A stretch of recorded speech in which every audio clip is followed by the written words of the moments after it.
This is Alex Harrison for ESBR Boxing. Pleasure to be joined by Benn Shalom. And Ben, collision course, press conference day, how are we feeling? I'm feeling great. Fantastic press conference. Great to see Ivana Habazan with the bit between her teeth and ready to go.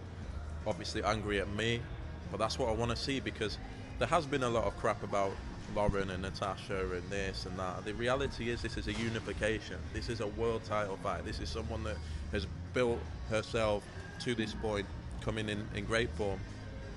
Has been over here for 4 weeks in the Amir Khan gym and is ready to go. And I believe that, look, Natasha's going to have to be at her very, very best. And believe me, if Ivana Habazan wins on Saturday night, she'll be the one fighting the winner of Lauren Price against Betsy Mateus. That's what's been agreed. This is a collision course, and that means anyone can win. Are you enjoying making these fights, which are, world champions versus world champions, and then, setting up even bigger fights afterwards, just the best versus the best? Yeah, I think, look, when you have 3 world champions, there's bitterness, there's ego, and everyone wants their own, and everyone wants to be treated best. And the reality is, you all need to fight each other. And Natasha's the queen, don't get me wrong. Lauren Price is the gold medalist coming through. Ivana Habazan, an established world champion in her own right. The reality is, this is the fairest way of doing it. All fight each other. Could have happened in different orders, yes. Natasha has another homecoming. Lauren Price gets her fight. Habazan gets the fight that she wanted. Let's see what happens. I can't get in the ring. They've got to get in the ring and prove that they're the best. And as you said, this welterweight division for me is the best in women's boxing right now. I think there's so many names floating in around the welterweight division. Our job is to make sure Lauren Price or Natasha Jonas or Ivana Habazan can have a path to undisputed. And we've provided that for all of them. Of course, and like I say, you're kind of making these best matchups, and of course you've got a few fighters under your banner who's coming off of a loss, and I'm sure are wanting to bounce back, but they've just taken the best fights. You've got your Fraser Clarks, Chris Benham-Smith, Richard Riakporhe as well. Names like that. How do you kind of get them back into that winning column? I think boxing now, you can have a loss. Josie Parker is the obvious one in the heavyweight division, and you can come back and be really strong. Daniel Dubois.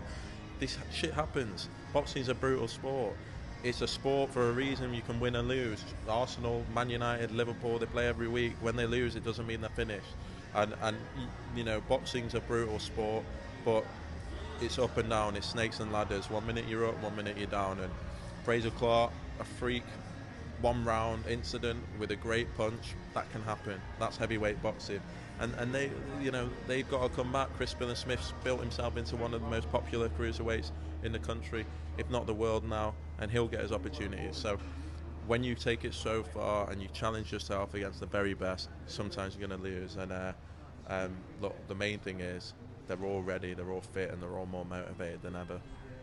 And I'm sure you've been asked a lot of questions about Chris Eubank Jr., of course, and there is talks about him fighting Lauren next. Would you prefer that now for him, or would you prefer the Benn fight now for him? Look, it's not. I'd like to make the Benn fight because it's the biggest fight as a promoter, but the reality is we've done all we can. And at this point, if someone wants to be stupid and stop the fight happening, then that's fine. And Chris has got to a point where he wants to fight for the world title. I think it's the promoters more that want the fight because it's so big, and let's see what happens. Do you feel like if this fight doesn't happen within the next 6 months, we'll never see it happen? It won't happen. If it doesn't happen next, it won't happen. I'm convinced by that. Of course, and progressing on for yourself. A question which I've been asking everybody today: what has been your highlight of 2024? Good question. I think Wardley Clark, the first fight, was just unbelievable. I think for me, fight of the year still, especially in this country where we've not had those big British nights.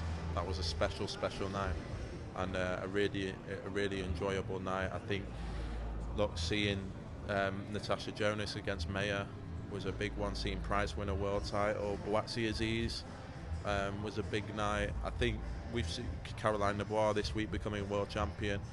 I think the biggest thing has been Riyadh season this year, and seeing all the promoters come together and making the big fights, and it's an unbelievable time to be involved in boxing.